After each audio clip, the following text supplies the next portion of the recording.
Fala, Apolíneos! Então vamos continuar hoje com o episódio 2 da série de 12 episódios aqui, que vai nos dizer um pouquinho sobre qual é o nosso lugar nesse mundo povoado aí pela IA, pela cibernética, pelas inovações e na filosofia.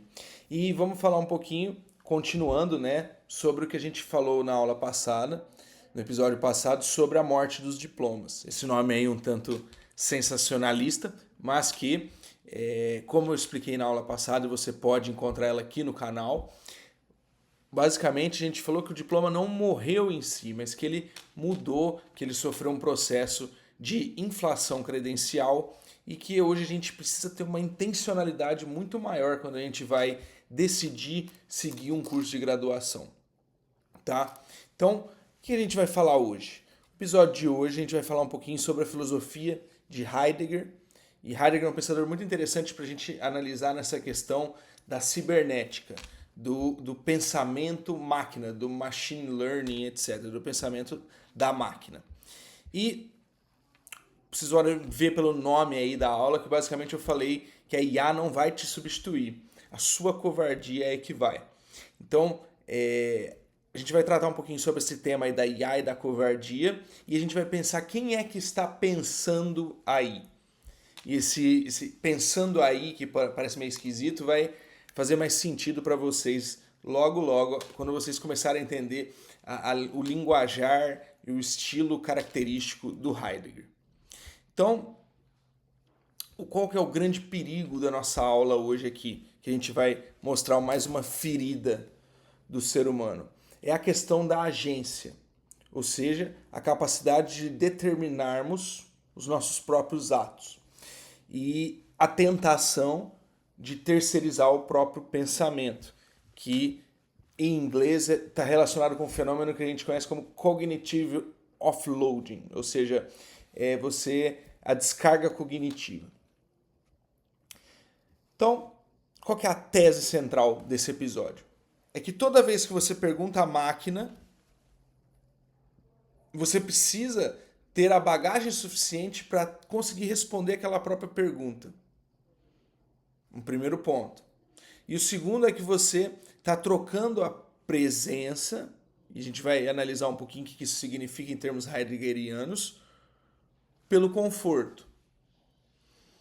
Então, em termos tradicionais, em termos da filosofia grega, você estaria cometendo um ato de covardia. A gente vai analisar isso aqui. Qual é o mérito dessa alegação? Se realmente é um ato de covardia terceirizar o nosso pensamento para uma máquina. E quais são as implicações morais? Isso a gente vai vendo ao longo dos 12 episódios. E, lembrando, como que a gente pode aplicar isso na nossa vida? Porque não é só teórico, a gente também está falando aqui de um conhecimento prático. Então, lembrando do episódio 1, lá a gente viu que a ferida era externa, o diploma virou passivo, e agora, aqui, agora, não ficou boa minha imitação, mas enfim, agora a ferida é interna. Você tem no bolso e todo mundo tem à sua disposição uma máquina que responde antes mesmo de você iniciar o processo de reflexão e de pensamento. Então parece que você tem um aparato de poder saber no seu bolso. Um aparato de muito poder. Pense numa pessoa da antiguidade olhando isso. Pareceria alguma coisa meio um gênio da lâmpada, uma figura saída da mitologia. E uma mágica mesmo. Então, parece que é um poder muito grande. Mas será que é mesmo? A gente vai analisar um pouquinho aqui. Então, ao longo da história humana, é sempre debatível a questão da decadência cognitiva, né? Eu tô lendo agora, nesse momento, Casa Grande Senzala, do Gilberto Freire, e é interessante como ele faz uma conexão entre certos períodos de declínio cognitivo da população brasileira em certas regiões e da população portuguesa também com a má nutrição. Então, existem muitas análises interessantes, desde a análise da fome mesmo, da análise do clima, do ambiente, que não é, obviamente, determinante nisso. Também a análise sociológica cultural, de por que em alguns momentos há um certo declínio, ou parece haver um certo declínio cognitivo da população, em geral. Em outros momentos parece haver um acréscimo cognitivo da população. Então, vamos citar um exemplo muito famoso, que é o exemplo do surgimento do livro na Grécia Antiga. Quando o livro surgiu na Grécia Antiga, por incrível que pareça, o costume da época era, isso não é tão incrível que pareça assim, o costume da época era a tradição oral. Então a gente sabe, né, nas tribos indígenas, etc., que a tradição oral é a principal tradição, é a principal forma de transmissão de conhecimento, e principalmente esse conhecimento, esse repositório cultural que nos ajuda a entender verdades que não são fáceis de serem comunicadas através da simples linguagem direta. A gente precisa da linguagem simbólica para isso. Então, era muito comum, e até no Ion, um diálogo de Platão aí que eu recomendo para vocês, no Ion, Platão ele coloca Sócrates debatendo com essa figura que é o Ion, que é um rapsodo, uma pessoa que decorou na integridade a obra de Homero, né, a Ilíada e a Odisseia e outras obras da época, porque o ciclo não se restringe apenas, o ciclo épico ali grego não se restringe apenas a essas duas obras, mas, enfim, decorou poemas épicos e sabia recitá-los com entonação e declamação na íntegra. Esse tipo de figura era relativamente comum, uma pessoa que sabia recitar um poema inteiro desse de cor, e as pessoas, quando debatiam, os filósofos, os homens de Estado, etc., os cidadãos gregos, quando eles debatiam, era comum citar trechos, literalmente citar trechos da Ilíada, da Odisseia e de outras obras mitológicas do teatro grego, etc. E então você vê que havia um uso da memória que era muito mais necessário guardar uma quantidade extensiva de informações e guardar literalmente para poder citar de cor. E eram informações complexas e bem, né, poemas épicos bem elaborados. Quando o livro foi introduzido, por incrível que pareça, houve uma certa rejeição, assim. E eu falo introduzido é um termo muito forte, né? Porque ele foi aos poucos sendo popularizado ao redor do mundo de diferentes formas. Mas o que eu quero dizer assim, na cultura grega, quando se iniciou esse costume de tentar mais trazer para o papel escrito o pensamento, ele era apenas relegado pela maioria dos pensadores ali, como uma nota auxiliar ao discurso, como uma lembrança rápida, alguma coisa assim, e não como um sistema completo de divulgação filosófica e de pensamento. Embora houvessem obras nesse sentido, mas eu quero dizer, havia socialmente uma grande rejeição desse tipo de obra, porque se entendia justamente que o lugar mais sério, a tradição mais séria era o debate oral. Então, perceba que o livro ele já gerou nos gregos um debate porque se acreditava que ele geraria uma descarga cognitiva, um cognitive offloading, ou seja, você não precisaria mais memorizar 40, 60 mil versos de cor. Você simplesmente teria lá escrito e poderia ler. Então, sua memória atrofiaria. Veja como isso não se traduziu numa questão prática, aparentemente, mas é muito debatível esse ponto. Porque, novamente, os gregos tratavam aquela linguagem de Homero, etc., como algo comum, assim. Então, eles tinham mesmo uma erudição que hoje não é já tão comum. Mas existem outros fatores socioculturais e sociológicos mas bem importantes que precisam ser considerados. Enfim, que não vamos entrar aqui no mérito. Então, será que a IA faz parte de um processo de atrofia mental, um processo que já vem acontecendo junto com as redes sociais, com as big techs, com o capitalismo de vigilância, etc.? Será que a IA vai se tornar uma muleta permanente? E a muleta permanente, vamos lembrar na metáfora darwiniana, lamarckiana, etc. A muleta permanente ela não vai se tornando algo que atrofia aquilo para o qual o músculo deveria ser utilizado e que agora a muleta o está substituindo. É algo a ser considerado. Então o problema, a gente vai ver, não é a IA existir. É o que você para de fazer porque ela existe e você deveria estar fazendo. Então, nem tudo deve ser terceirizado. Principalmente o pensamento. Então vamos lá. Vamos falar um pouquinho sobre o aparato heideggeriano e por que é interessante entender Heidegger para compreender essa questão da IA. Vamos falar a genealogia aí da cibernética.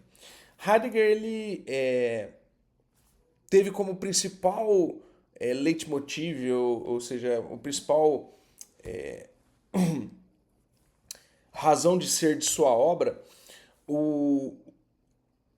a busca pelo significado do ser, do que significa ser alguém, e não só funcionar como alguém. Então, eu vou te passar 5 conceitos aqui essenciais para você entender um pouquinho mais do universo heideggeriano e entender por que o Heidegger é um pensador interessante para a gente entender essa questão da IA. O primeiro, e eu vou tentar aqui ser o mais simples possível, então não se assustem. Heidegger é muito complicado, é bastante mesmo, mas não se assustem. O primeiro é o Dasein, o ser aí. Então, você não é uma coisa entre as outras coisas. Você em si é um lugar onde o mundo tem um sentido.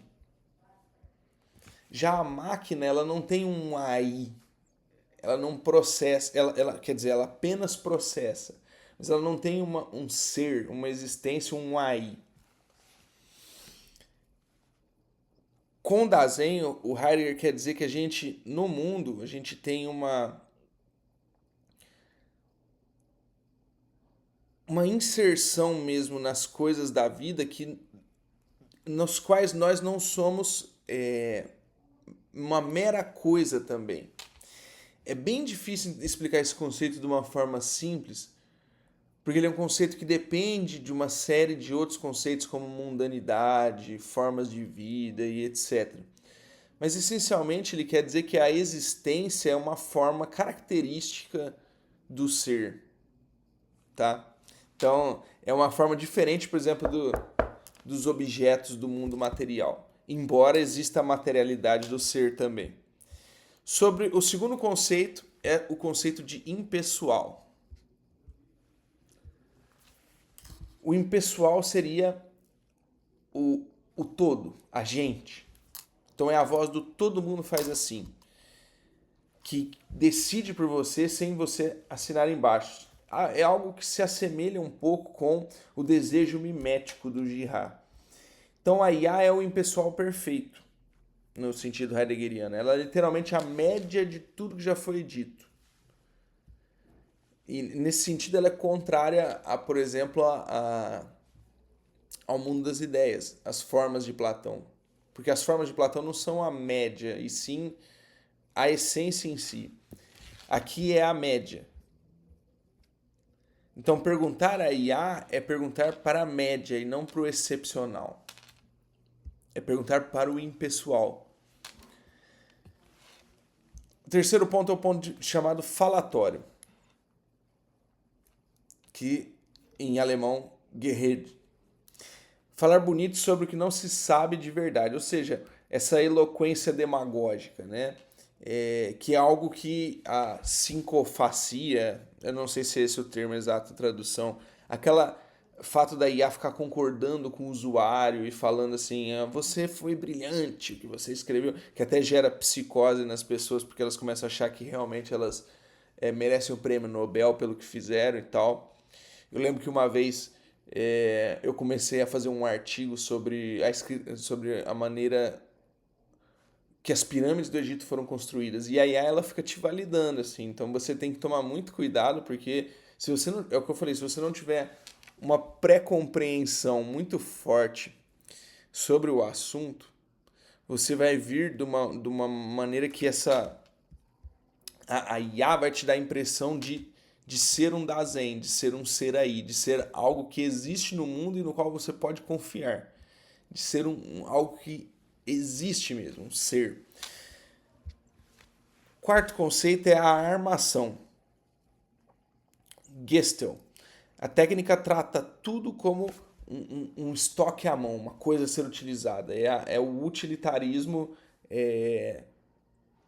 a visão utilitarista. O rio vira energia, a floresta vira madeira. E a sua cabeça, ela, em vez de ser uma fonte reflexiva, um portal até, esse termo é meio engraçado, mas um portal para coisas que não podem ser nomeadas, né? E aí, se você tiver dúvidas sobre coisas que não podem ser nomeadas, procura o meu vídeo sobre o Wu Wei e o taoísmo. Mas, basicamente, a gente vira, a cabeça passa a ficar também sob essa lógica utilitarista. Eu preciso de um prompt que me gere tal coisa, eu preciso de um prompt que não sei o que tem, e o pensamento, que ele não tem em si uma finalidade, ele passa a precisar ter uma finalidade. Então você deixa de habitar a vida, de ser aí, para tentar ser alguém que está sempre resolvendo problemas ou sempre puxando a próxima utilidade. E o quinto ponto é a serenidade, a Gelassenheit. Eu não sei se minha pronúncia de alemão tá tão boa assim. Faz tempo que eu fiz aula. O antídoto, e não é largar a máquina, é a serenidade, tá? É um sim e não ao mesmo tempo. Então é uma recusa e uma aceitação consciente. São as duas posições, que inclusive são as posições filosóficas que a gente tem mais coerência, né? Aí, o taoísmo e aí uma posição crítica, um ceticismo, um niilismo, etc. Então, um sim e um não. Usar a ferramenta sem deixar ela enquadrar o seu pensar, manter o seu aí aberto, o seu Dasein, não terceirizar a sua existência. E o Heidegger, ele foi profético, né? Ele, em 64, numa conferência sobre o fim da filosofia, que é um termo para um outro vídeo meu aqui, falar sobre o fim da história, o fim da filosofia, etc. Heidegger soltou a bomba.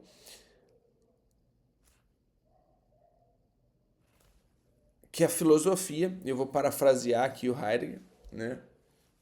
Não vou citar literalmente, a filosofia está terminando na época atual, encontrou seu lugar na cientificidade, a cibernética passou a ocupar o posto que era da filosofia.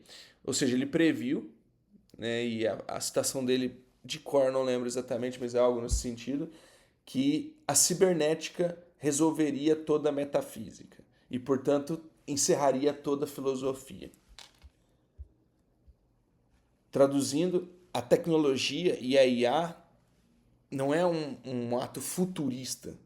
É o fim de uma linha, de uma desenvolvimento filosófico que vem acontecendo ao longo de 2.500 anos.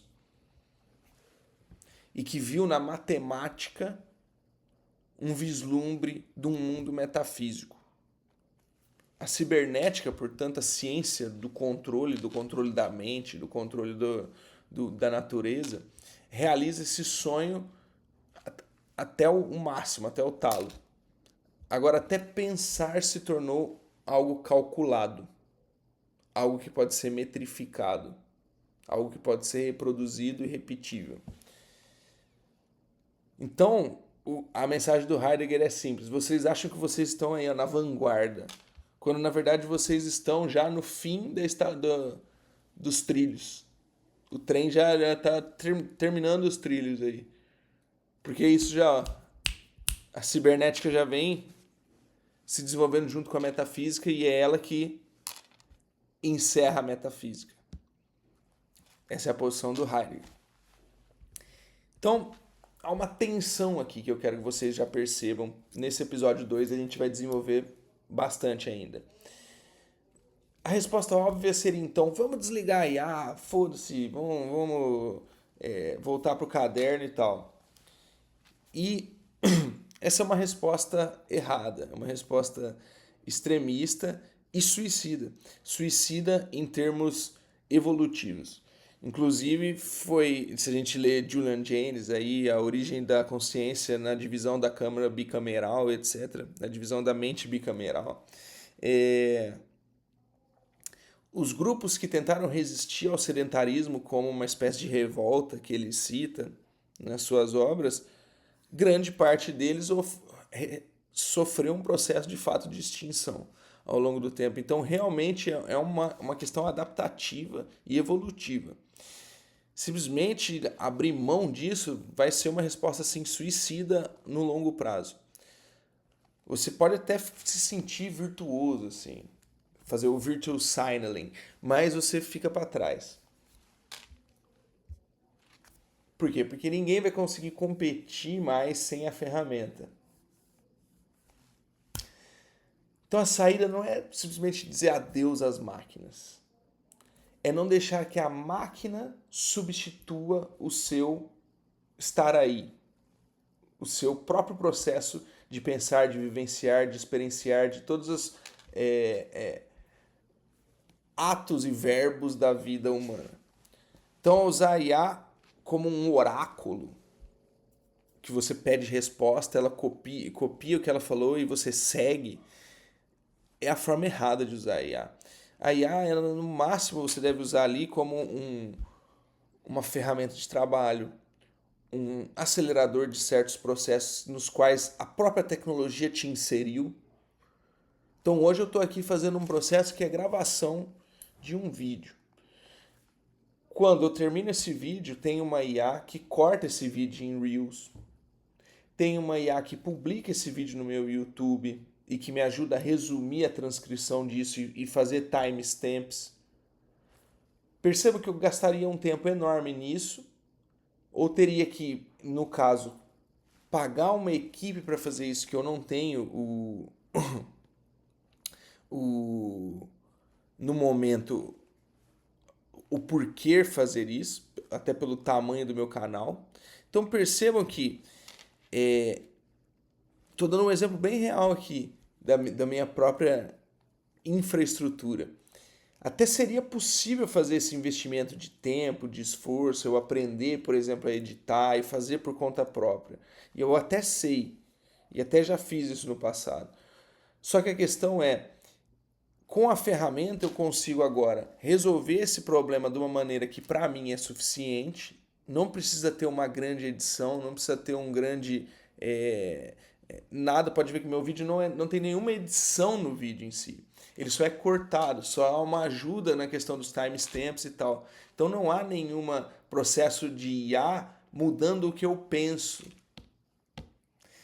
É isso que eu quero passar para vocês, entende? Independente do seu momento. Se você aí, como eu, já é uma pessoa que já está bem avançado no mundo acadêmico, já sou um diretor de faculdade e tudo mais, com mestrado e não sei o que tem, ou se você é uma pessoa aí que está iniciando no mundo acadêmico, ou está iniciando nessa jornada filosófica, na busca, eu acho interessante mostrar para você a realidade mesmo. Então, assim, poderia, assim, fazer tudo à mão, mas, novamente, eu estaria sacrificando tempo demais. Tempo que eu posso gastar afiando o meu pensamento, lendo, buscando realmente informação humana, conversando, dialogando e estando aí. Porque é aí que está também, se você fica preso só nesse processo maquinal e técnico na sua própria vida, mesmo sem a IA, se você passa o dia inteiro só criando carrosséis e editando, ou se você tem que comprometer tudo para poder tentar sustentar um canal que no momento não está dando um retorno assim, e que você quer manter no orgânico e tudo mais, porque você gosta realmente de entregar o conteúdo e não tá ali só para, eu preciso de um retorno financeiro imediato, é um pouco contraditório simplesmente querer se livrar da tecnologia nesse momento. Então, a diferença é manter a postura correta e ter a coragem de manter o pensamento ativo. Suportar não saber, suportar a incerteza e suportar não precisar ficar perguntando o tempo todo para IA ou seguindo o pensamento de alguém o tempo todo. Então, para finalizar aqui, depois dessa longa explanação aqui, desse leve quase sermão aqui no finalzinho, vou falar um pouquinho sobre o protocolo dos 7 dias para os próximos 5 dias, os 5 pontos que eu trabalharia se eu fosse vocês. Então, o primeiro ponto é pensar numa pausa. Então, antes de perguntar a IA, tenta você mesmo pensar no que você está debatendo, no que você quer falar, tenta refletir, tenta pensar assim, onde eu já li sobre isso, onde eu já vi sobre isso, o que eu vi na escola, tem algum pensador que eu já estudei que falou sobre isso. Reúna já mentalmente um briefing daquele tema. E aí sim você vai lá e conversa com a IA e faz uma pergunta bem fundamentada e bem detalhada para ela. Então, você não está terceirizando o seu processo de pensamento nesse caso. Você está realmente pensando e aí utilizando a IA como uma ferramenta de assistência. Segundo, a caça a essa questão do falatório. Pegue um texto que a IA te deu aí, pode ser qualquer texto. Leia em voz alta e você vai ver que um monte de coisas que a IA escreve soa estranho. Pense como que você corrigiria aquilo e traria mais para sua voz. Pense também que daquilo seriam coisas que você de fato não defenderia, não concordaria. Comece a treinar em discordar do veredito da própria IA e etc. E dos outros seres humanos também. Você sublinha e corta, e aí, por exemplo, utiliza para gravar um Reels, para fazer alguma coisa. Terceiro ponto é aquela distinção entre o oráculo e o interlocutor. Então, toda vez que usar a IA, pensa mentalmente assim, eu estou fazendo uma pergunta e pedi uma pergunta, estou usando ela para me ajudar a refletir melhor, ou eu pedi já uma resposta pronta, que valida aquilo que eu acho que sei. E aí você pode ir percebendo, será que eu estou vendo mais como um oráculo ou como um interlocutor?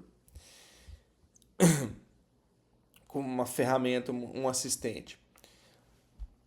Quarto, um problema habitado. Escolha uma pergunta que importa e fique 3 dias com ela sem perguntar à máquina. Então, aqui é um treino do não saber, né? Então, quando você tiver muita vontade de perguntar alguma coisa, treina não perguntar e ficar uns dias sem perguntar e tentar só refletir sobre aquilo. Porque o cérebro ele tem uma curiosa característica que às vezes quando você está pensando muito em algo, você não não consegue realmente obter as respostas sobre aquilo.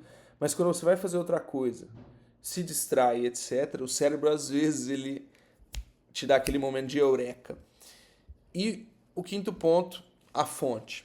Então pega uma informação que a IA te deu e vá verificar se ela realmente é verdade, vá verificar a fonte, descubra se ela existe.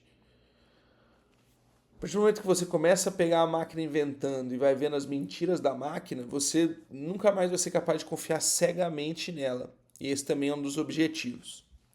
Então, eu deixo aqui, para finalizar, só uma bibliografia para vocês lerem. Lembrando que está aqui embaixo o material para vocês de acompanhamento dessa aula lá no Google Drive, está com o link aqui. E também lembrando, pessoal, que eu estou agora no dia 13/8 fazendo a minha aula ao vivo Maiêutica Artificial, em que eu vou ensinar para vocês como utilizar de fato essas ferramentas de AI gratuitas e outras ferramentas que não são de IA, mas um sistema bem simplesinho e enxuto, nada de mais ferramentas, são coisas que você já usa, nada de extrapolar nem nada.